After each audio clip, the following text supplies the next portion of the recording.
Right. Hi, everyone. Welcome to Voices, a library lecture series. We'd like to begin with an acknowledgement that we are gathered on the sacred homelands of the Mahikiniak or Mohican people who are the stewards of this land. Today, the community resides in Wisconsin and is known as the Stockbridge-Munsee Mohican Nation. We pay honor and respect to their ancestors, past and present. Voices presents speakers on timely and enduring issues each semester to broaden and enrich the scope of studies here at Hudson Valley Community College.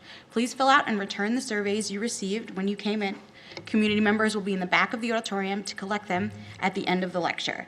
These help to inform our future programming. Today's lecture has been organized in conjunction with Fire and Freedom, Food and Enslavement in Early America, a traveling exhibit now on view in the Marvin Library Learning Commons.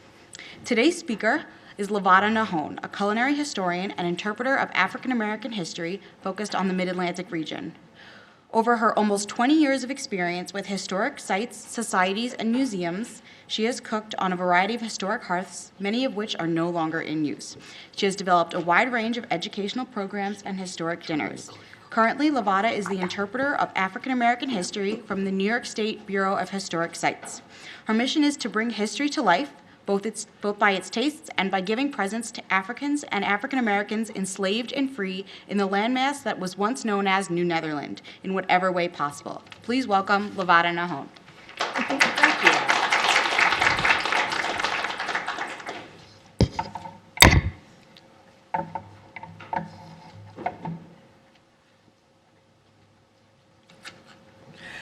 Good morning, everyone, and thank you for being with me today. I want to thank Anne and the college for giving me this opportunity.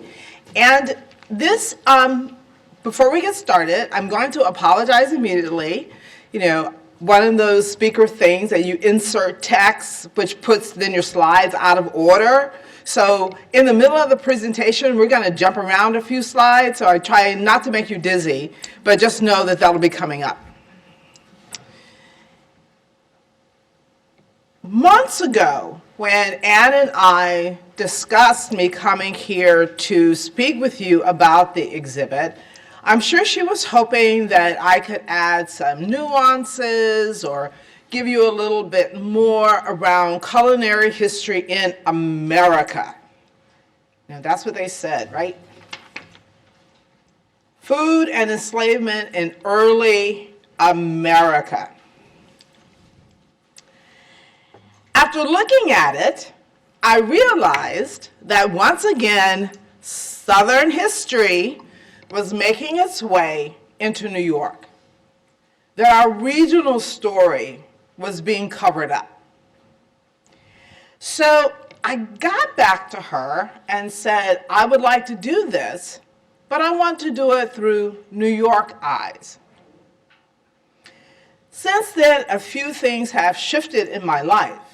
I am now proudly the interpreter of African American history for New York State's Bureau of Historic Sites, which makes me just a little bit more rabid about pushing Southern slavery and Southern history out of New York.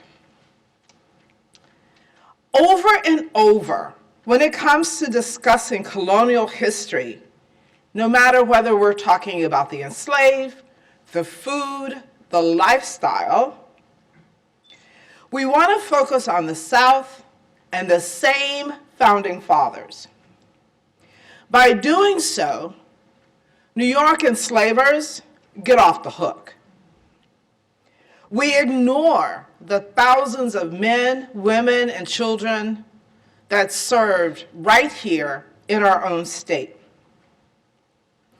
We continue to perpetuate the lie that slavery did not happen here. We bury our heads in the sands, and we point fingers to that other place down there, pretending that even if there were enslaved here, maybe things weren't so bad. Maybe they had it better. So today, we're going to talk about this exhibit. We're going to talk about it through New York eyes. We're going to do a little comparison of George Washington and some of his New York friends. And we're going to open up the dialogue a little bit more around the reality of colonial history. Initially, I thought we would do that by doing a direct comparison of one panel of the exhibit to another. I am hoping that you have had an opportunity to see the exhibit. If you have not, I do invite you to do so either immediately following this talk, but sometime in the next few days when this information perhaps is still a little fresh in your mind. But when it really came down to it, we have to step back a little bit because slavery in New York and slavery in the South are not the same. There are a lot of similarities, however, in all 13 of the colonies, but there are some marked differences. And many people are not familiar with those differences, so we're going to start there. The American educational system, secondary schools that most of us went to, divide the 13 original colonies into two sections. There's North and there's South. When in fact, there are three. There's North, there's Middle, and there's South.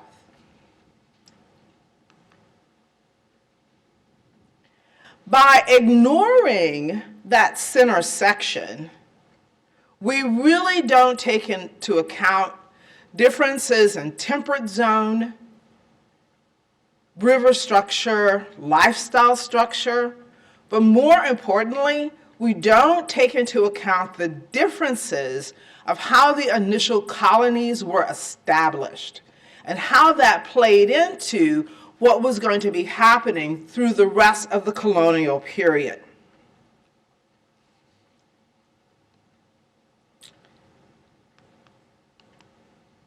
So the area that is us is that kind of gold section.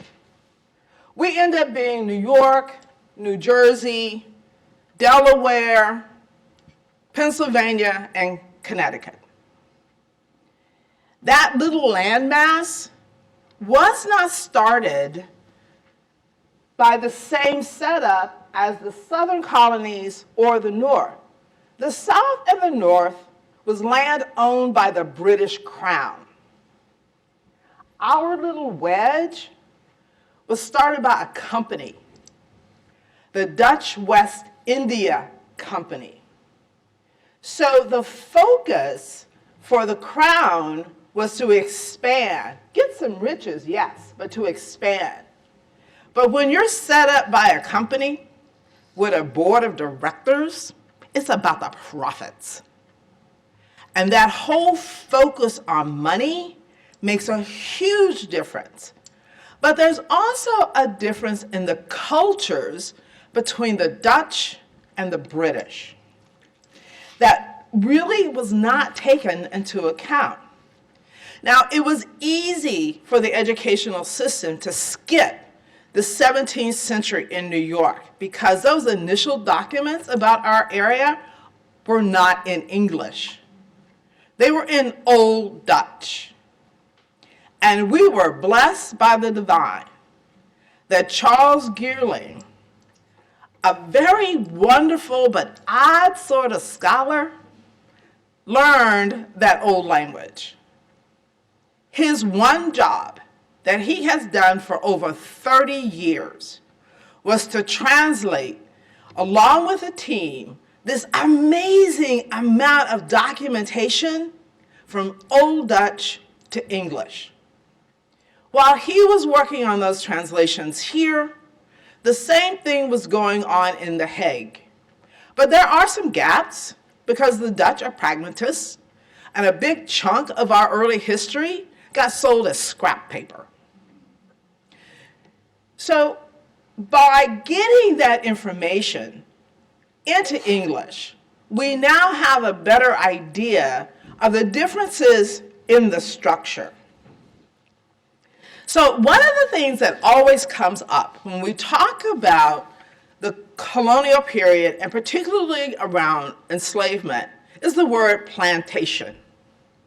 And everybody assumes that everybody knows what a plantation is. So the exhibit is based on the lifestyle of what was going on here at Mount Vernon, George Washington's plantation. Has anyone ever been there? A few people. Oh, very good. So what is a plantation? According to Merriam-Webster.com, it has 3 relevant definitions, but we're going to look at the third one. So the first one is a settlement in a new country or region, like Plymouth Plantation, a place that is planted or under cultivation, especially with trees. But the third one, an agricultural estate, usually worked by resident labor, right? So an estate, not a farm, an estate. So what do we know about this plantation called Mount Vernon? It was started in 1734 by George Washington's father. It was 2,000 acres of land. On it, he built a house, 1.5 stories with 6 rooms. Now, George takes the property over. He inherits it in 1754. For the next 45 years, he's under renovation. He expands this 2,000 acres up to 8. The house goes from 6 rooms to 21. It is worked still as one large estate or plantation, and the resident labor are enslaved Africans.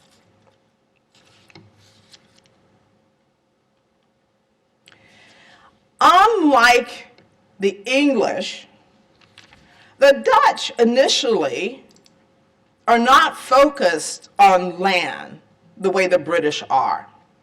So we take a quote from a well-known scholar, Sung Bok Kim, in his book Landlord and Tenants in Colonial New York. He says, unlike the English, who equated ownership of land with status and wealth, well-to-do Dutch merchants did not try to buy social position by acquiring country estates. The possibility that with an increase in population, these lands would someday become valuable failed to steer them to land speculation. The wealth of most affluent New York Dutch in the 1650s and 1660s consisted in the ownership of boats, building such things as mills and breweries, and well-located lots of land on the island of Manhattan. The initial settlers in our area, New York, then New Netherland, did not start off as farmers. They were fur traders. They came here, a few with wealth, but most as sailors and soldiers and company workers. They tapped into an existing fur trade with Native Americans. And being the Dutch merchants that they were, they worked it. And they kept working it.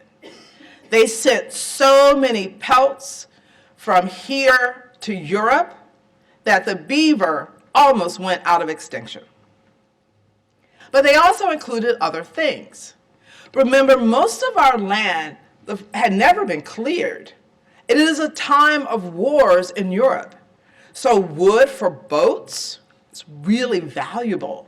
And you have these old growth trees all over the place. So wood went. And then the South, they were starting to grow tobacco. So let's put that on the market too.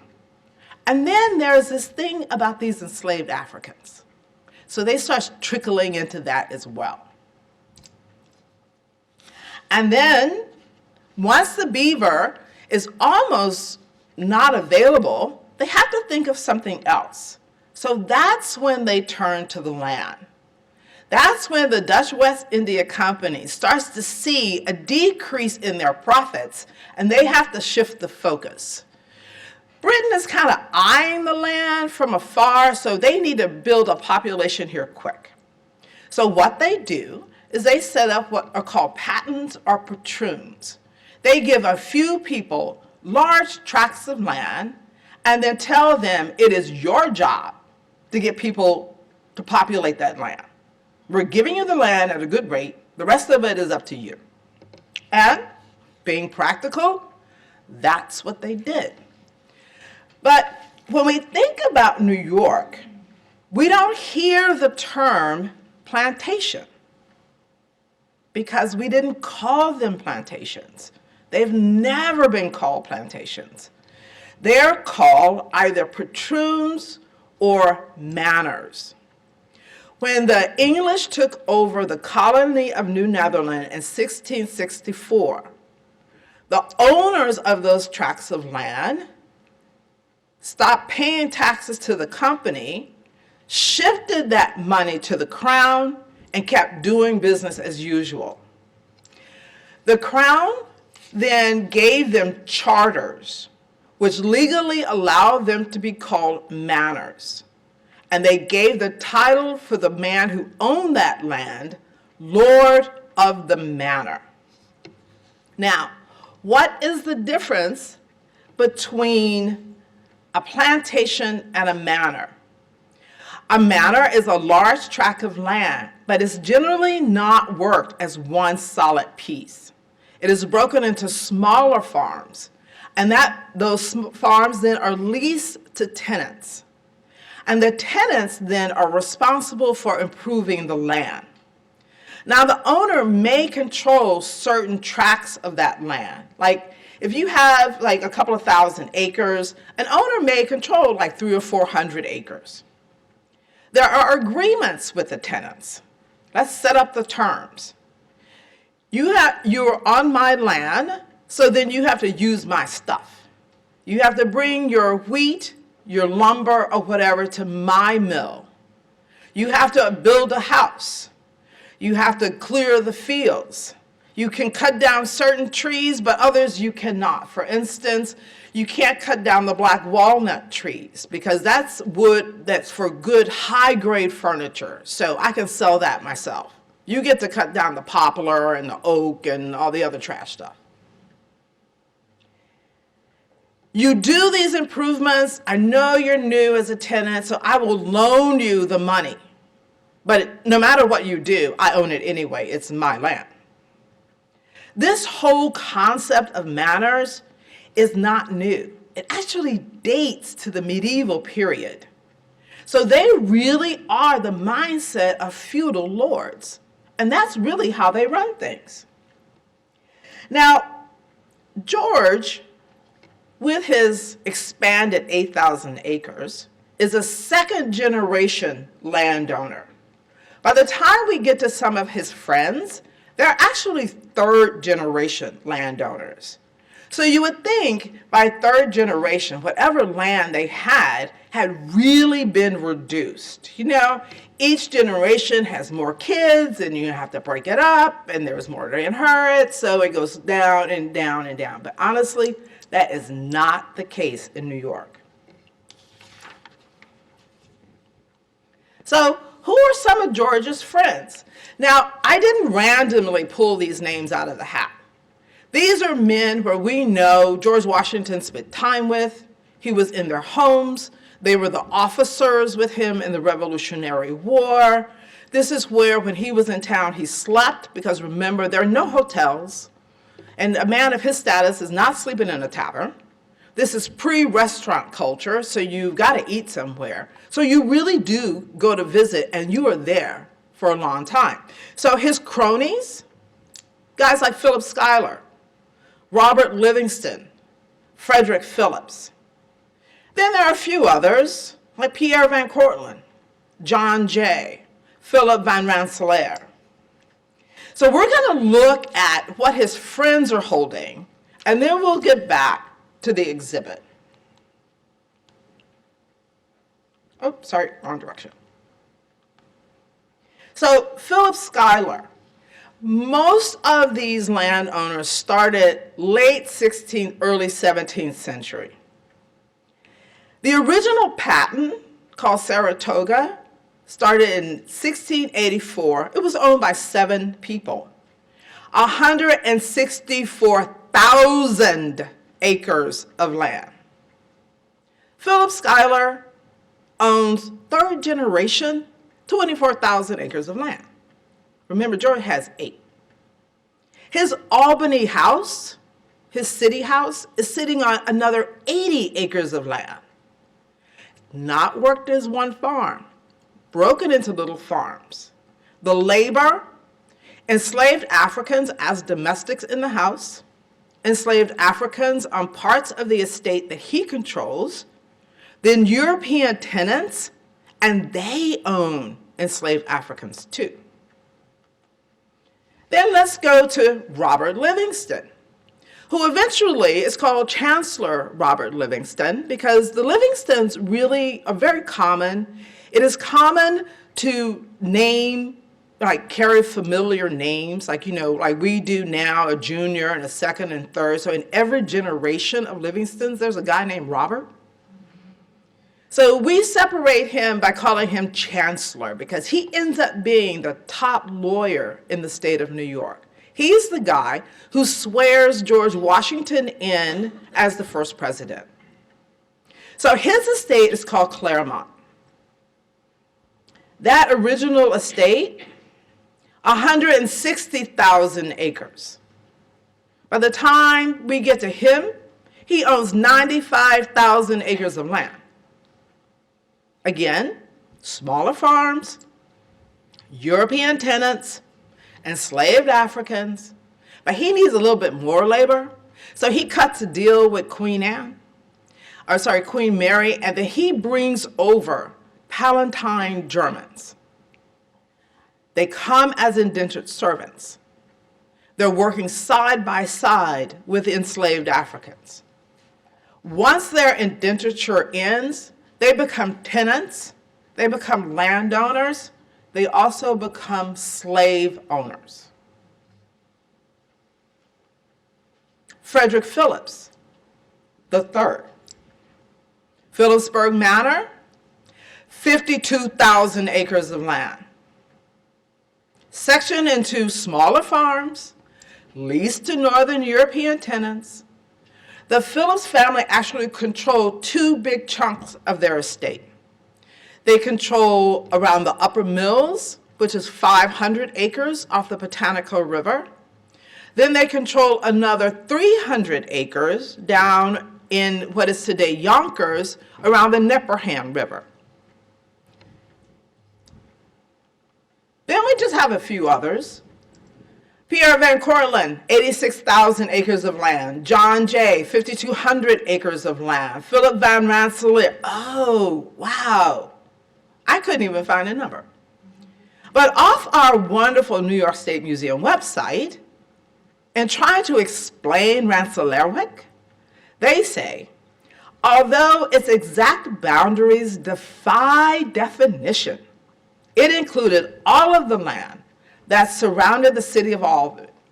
In fact, Beaverwick, then Albany, encompassed land, a 1 by 16 mile tract by its charter definition, that had been carved out of the manor, very much against the wishes of the Van Rensselaers. Estimated 1 million acres of land. These land structures creates 2 different styles of slavery. When George Washington dies, there are 317 enslaved on his property, both in the house, in the fields, as craftsmen, in the brewery, in the mills, everywhere you look. The labor is enslaved African. With so many people, they live in their own community. They live in slave quarters. They're given rations. They set up as families. They cook for themselves. They're able to maintain their culture because they are together. New York, When you have so many enslaved, but they're held by individual farms. So you have one enslaved over here on this 200-acre farm, another one over there on that 100-acre farm. You maybe have 20 up in the house, but you don't get the sense of the hundreds because they're isolated. Very few examples exist of places where the enslaved lived together. This is Johnson Hall up in Johnsontown. And the stone building to the right of the house is called the block house. There's evidence that says the enslaved lived there. That is one of the few that we have. We know that somewhere near the upper mills at Phillipsburg Manor, according to one of the early inventories, there was a building called the Negro House. There were 23 enslaved Africans at that site at the time that inventory was taken in 1750 with the death of Adolph, Frederick III's uncle. We have no standing building. Archaeological investigation has never been able to find a foundation for that building. It only exists on a document. So more than likely, it was a wooden structure with a packed dirt floor. For most of the enslaved in New York, they're living in the houses of the people who own them. They're in the kitchens. They're in the garrets or the attics. They're in the basements. They may be sleeping in the same room as the small children that they are caring for. What they are not is living in their own little cabins with their own hearths where they can cook for themselves. We don't have the ration records because if you have one person in your house, you're not going to take the time to allow that one person to cook for themselves. Cooking is expensive. You have the wood that has to be burned, you have the cost of the pots and pans, you have the food that you have to supply. It's easier just to give them food off your table. Give them scraps. If you have, say, 10 to 15, it's easier for either the cook or someone working with the cook to make a soup or stew for them and feed them that way. Then they can sleep wherever they sleep.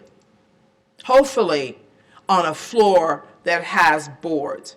Many of the slaves in our area are actually sleeping in damp, wet, cold basements. And we have that from Sojourner Truth. We have archaeological evidence of a Maybe farm.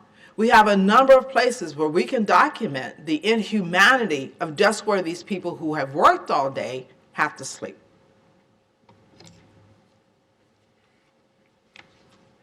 So the panels on the exhibit talk about commerce on land and sea.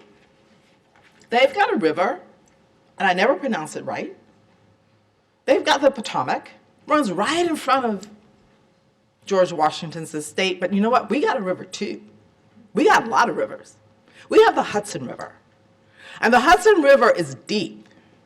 And ships leaving here from Albany, coming down from the Mohawk to Albany to New York, they are going all over the world. They talk about goods like foods and fish and luxury goods like coffee coming in to George Washington's estate. Does not compare to the wealth coming in here. Once the fur trade ends and the estates, the manors start growing wheat, most of that wheat is exported. It goes down to Brazil, it goes down to the Caribbean and the West Indies, it goes into Europe. We are the breadbasket for the land that is so covered in sugar that they don't have enough space to grow food for the enslaved. So we're sending it there, and we're trading it for sugar. Oysters, pickled oysters left here to such an extent, most of these recipes I cannot reproduce because honestly, I can't afford it. The oyster beds in New York were famous, and they left here by the tons. Wood, herring, shad. What are we bringing in? Everything. Sugar. We got some coffee, but we really are tea drinkers. So a lot of tea. Textiles, everywhere. Silks, cottons, Venetian lace, velvets. Luxury goods, Chinese porcelain, soft paste porcelain. If there's an upscale dish being made anywhere in the world, you will find it in the collections here in New York. European furniture, Chippendale, to the point that you get tired of looking at it. The ships.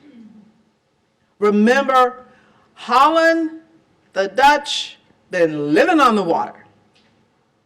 They stop by the land, but they trade consistently on the water. The southern plantations are land-based. Even as we go into the middle of the 18th century, even though they may be imitating English in style, when you look at the documents around New York, it is the old families that are running the ship. They are so intermarried, it's not even funny. They're controlling the wealth, and that will remain until we get well into the 19th century. So Dr. Kim said, they're building mills. They're building lumber mills. They're building grist mills. They're building flax mills. Exports coming in and out. Luxury goods. This is a picture from Van Cortlandt Manor. Look at the tea sets. Then we have beautiful creamware. This is a reproduction piece based on artifacts that we have.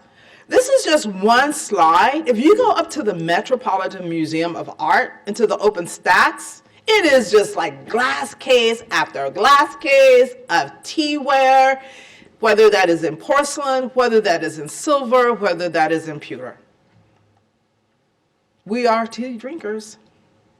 This is to give you an idea. You would think that this is a modern house. This is actually Schuyler Mansion right here in Albany. We want to say that the colonial period is dull, right? Because during the colonial revival period of the late 19th century, they decided to make everything patriotic, that everything was painted white. That is so not true. The colors were brilliant and intense. George Washington and his dining rooms got painted wall. We've got flocked wallpaper. Another of the panels talks about kitchen contradictions. We start off on the 17th century jamless hearths that are coming out of Holland. Then we go to the English style hearths. But the one thing that is consistent, no matter where you're doing this cooking, it is hot, it is heavy, and it is dangerous. But one of the things that we also don't consider when we think of the enslaved, you have women coming from a culture where certain foods just don't exist. There are many lies that perpetuate differences when it comes, and really a strong looking down on the Africans. But we never consider temperate zone. The founders of our colonies are coming out of Europe, where it is wet, where they have trees, where they grow wheat. West Africa is hot and dry. They're near the equator. Wheat does not grow there. They grow rice, they grow millet, they grow sorghum. They use yams, which is not a sweet potato.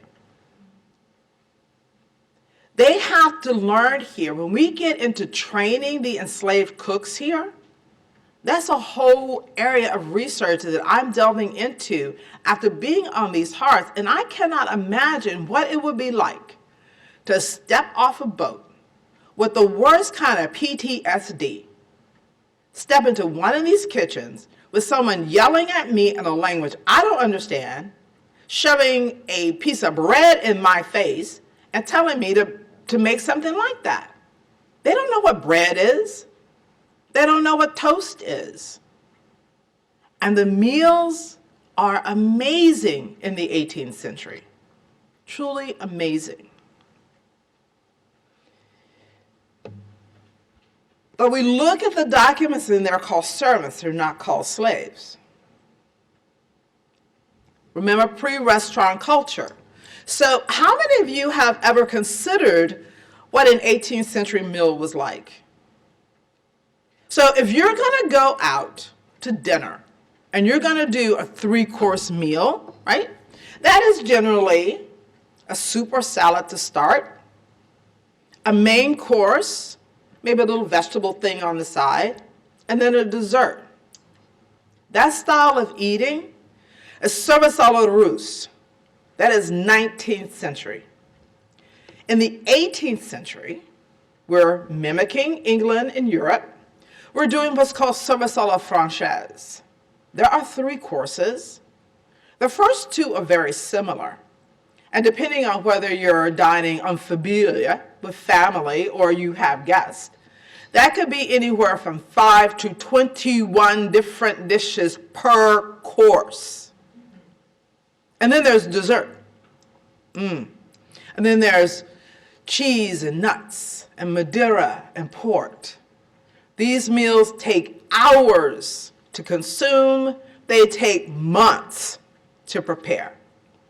Remember, there is no food industry supporting this. Preservation of food starts the moment it shows up.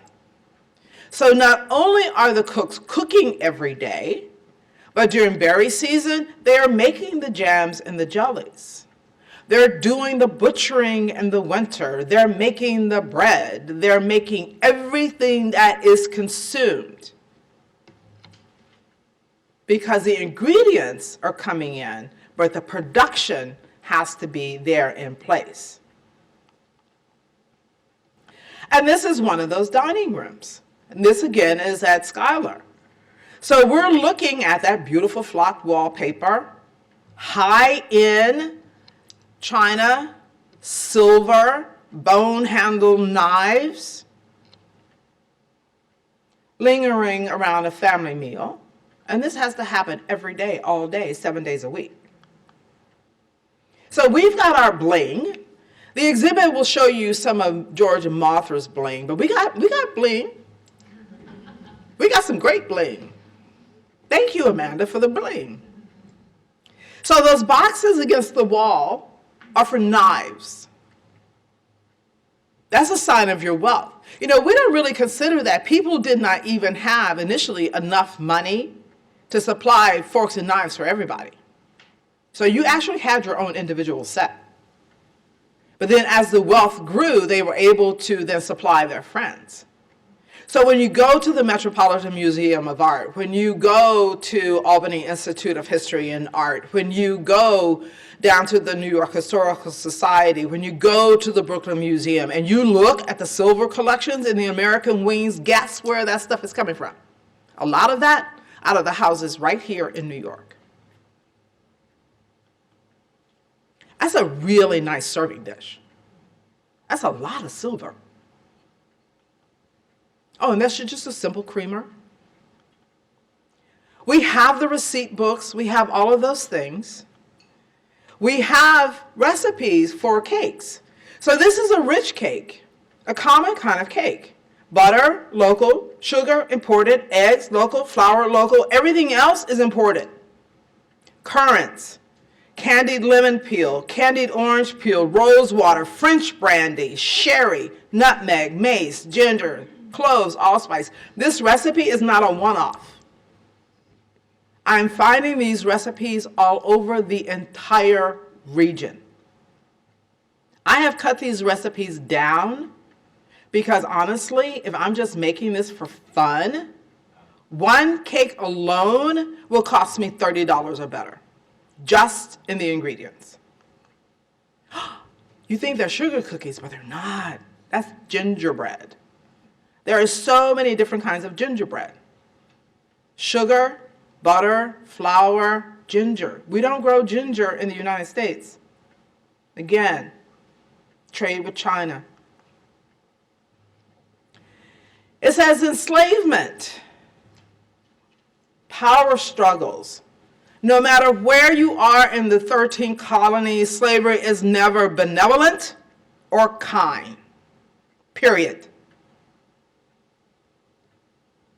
Despite the realm of opportunities provided, an enslaved person, he or she always desires to be free.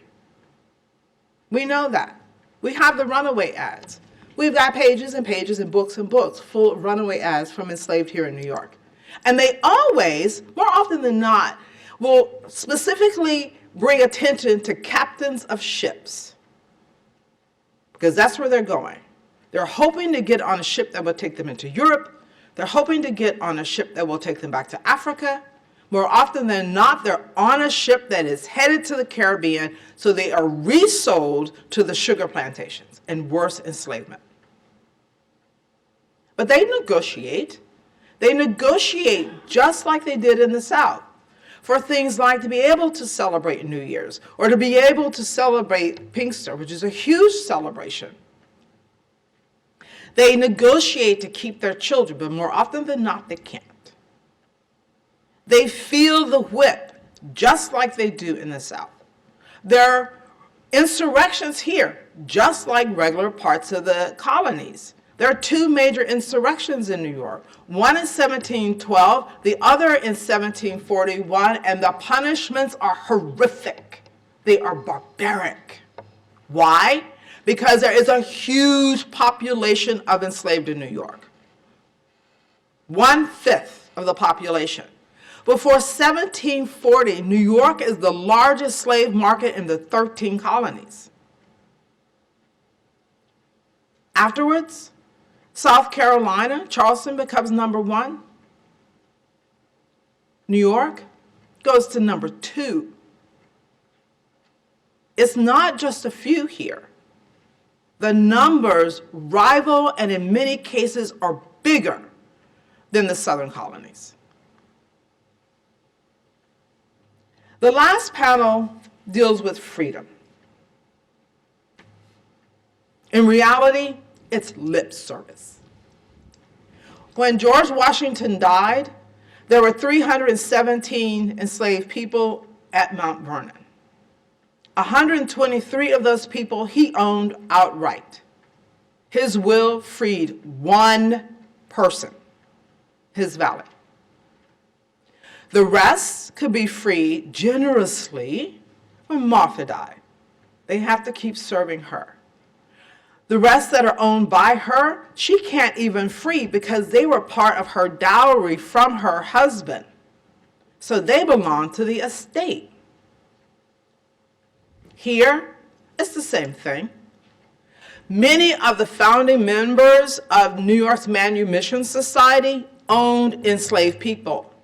Even as they work towards abolition, they are still owning enslaved.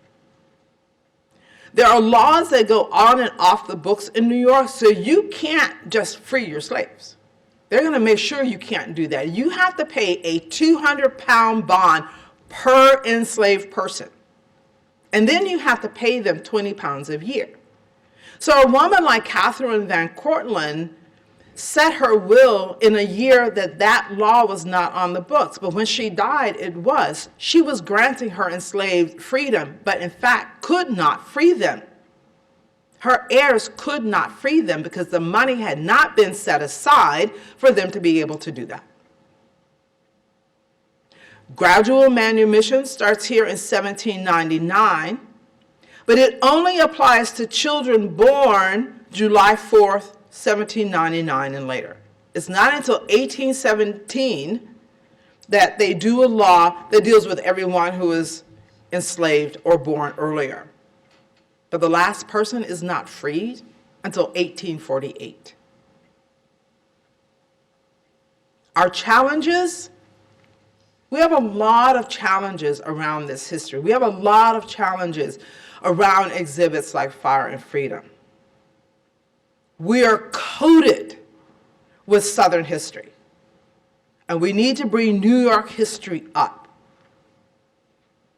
We are deep in our unwillingness to talk about slavery, to just acknowledge that it existed, that the labor force for nearly 200 years in New York were enslaved Africans. They built the roads, they grew the food, they cooked the food, they did the laundry, they took care of the kids. They were the labor force. Yes, there were indentured servants here, but not very many. Another challenge, popular films, movies, and other entertainments that teach history. I spent a good part of the summer at New York Historical Society because they had a replica of Washington's Revolutionary War tent. And a lot of people were there. And a lot of kids were there. And they came dressed as Hamilton, and they came dressed as Eliza, and they came running up to me to tell me that Hamilton was anti-slavery. And I had to stand there and say, yes, he was, but he also owned slaves. And so did his wife. And, you know, it is not my job to argue with a 6-year-old. But their parents are challenged because they went to school when I went to school. And where did slavery happen? In the South. So even though this information is rolling its way into our current curriculums, students are challenged to have these conversations with their parents because the parents are dealing with old scholarship. No matter the subject, you must study it all the time. We're always discovering things. We're finding caches of papers and documents everywhere. They're being translated. They're being discovered. They're always being uncovered. We are constantly upping the amount of information we know. But it is about how do we get it out to the public. Venues like this allow us to get it out to the public. And I thank you so much for coming. I thank you so much for being willing to hear it. And I also thank you for going to the museums. And when you are there, if you do not hear somebody talk about the servants or talk about the enslaved, I thank you for being willing to question what they are not saying. Just ask. And encourage them when they say they don't know, to find out. In our area, there are historic sites, large like Schuyler, to house museums like Van Shank, right here in Cohoes. The Van Shank family, major slave traders. So much money that they were able to give one of the generals $10,000 in gold to buy supplies for the Continental Army. Where did that money come from? Be daring. Be willing. Be courageous. Help us correct the story. Help us get Southern history out of New York. Thank you.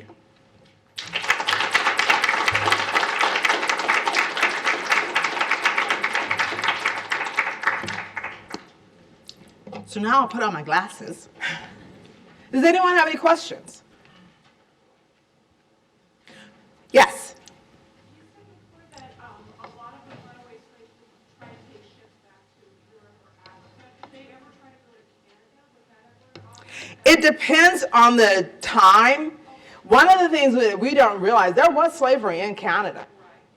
So depending on the time period, that was not a safe place to go. And particularly until we get to the middle of the 18th century, there was really nowhere for them to escape to because slavery existed in Britain. So they have really a dance around where they can go, but depending on the time period. Anyone else? Yes, ma'am.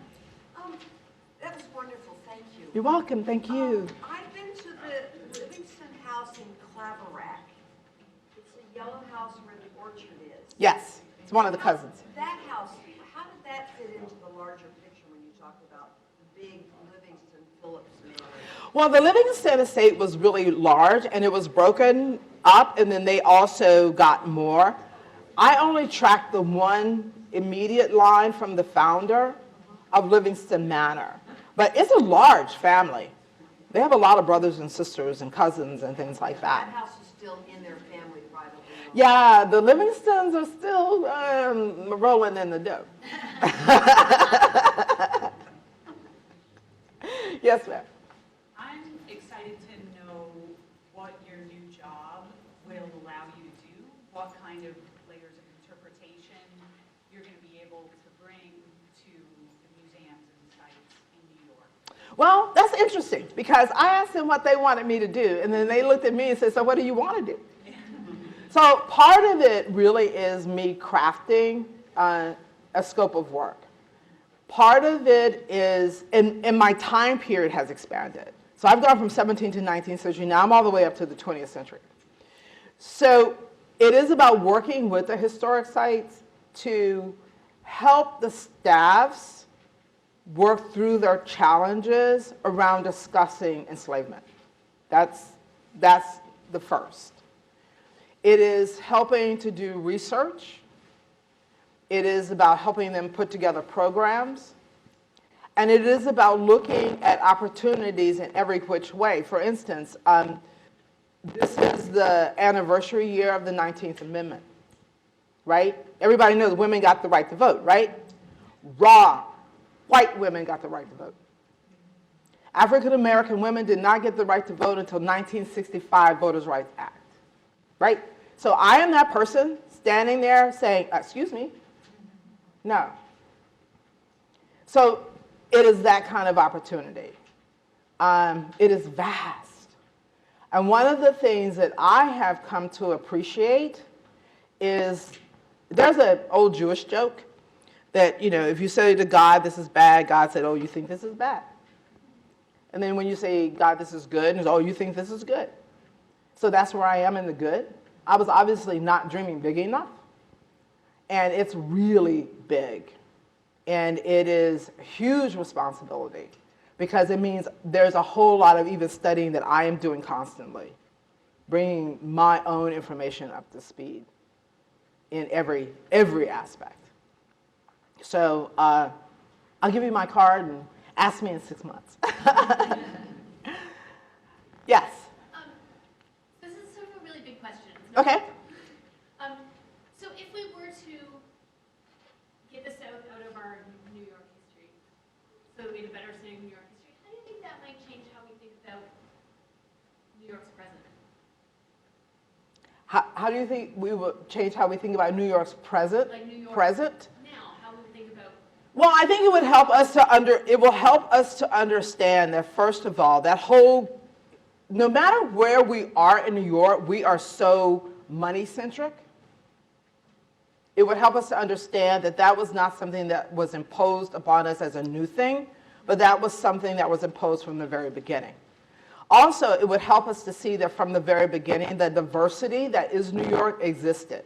Like the first people that the Dutch sent here were not Dutch. They were Walloons. And then right behind them, you have the Sephardic Jews show up, and then you have Quakers, and you have all these people initially, because the Netherlands was a place that a lot of people who were being persecuted in Europe went to before they came here. So even though we have people like the Livingstons, they're not Dutch, they're Scottish. But they were dealing with religious persecution. So they went from Scotland to Holland, then to here. So a lot of people passed through Holland. It would help us to understand that. And I would hope it would help us be more tolerant and more honest. And it would also probably help us correct our abuse and ignoring of the native peoples who were here first. It would help us to embrace the fact that if you're not native, you came from somewhere else. And here, the immigrant population, is because we're all immigrants, whether forced or willing. If you are not native, you're an immigrant. So that is what I would hope it would shift. Yes? Thank you for the great talk. Sure. I was curious about what kind of resources you could pass on in terms of learning more about the land rights leaders and how they ran things. I'm really curious about the history of our local area. So I would start with the New Netherland Institute. Are you familiar with them? Okay, so the New Netherland Institute is right here in Albany. They have a book room upstairs at the State Library, but they also have a fantastic website. And they focus particularly on the 17th century. And there's a new book out, I think it's been out a couple of years, on Kilian van Rensselaer. And he was the founder, he was the money man behind Rensselaerwyck. And he never came here. He was a silversmith in Holland. He just bought the land, and he was on the board of the Dutch West India Company and shut everybody here. So I would start with New Netherland, without the S, Institute. Go on their website. They do programs all of the time. Great group. Even on their website, you're going to be sort of overwhelmed with information. And I would also, a lot of the information in it has even changed since the book came out. I would look at Island at the Center of the World by Russell Shorto, S-H-O-R-T-O. I did it as an audiobook. It's really fun to listen to. And that would also give you a gateway into that period.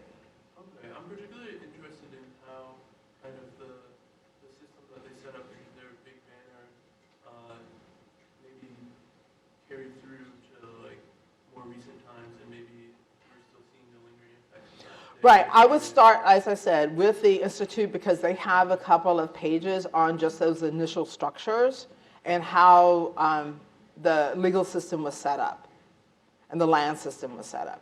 So that will give you the baseline, and then you can roll it forward from there. And you can also go over to Cherry Hill, which is a historic site in Albany, and it was the home of the second or third son. They're only open on Saturdays. They have really weird hours. But you can start there. But to go there and to get the best of it, I would start at New Netherland Institute's website and just do a kind of history background kind of deal, and then jump to the site. So thank you. I'm here if anyone else has any other questions.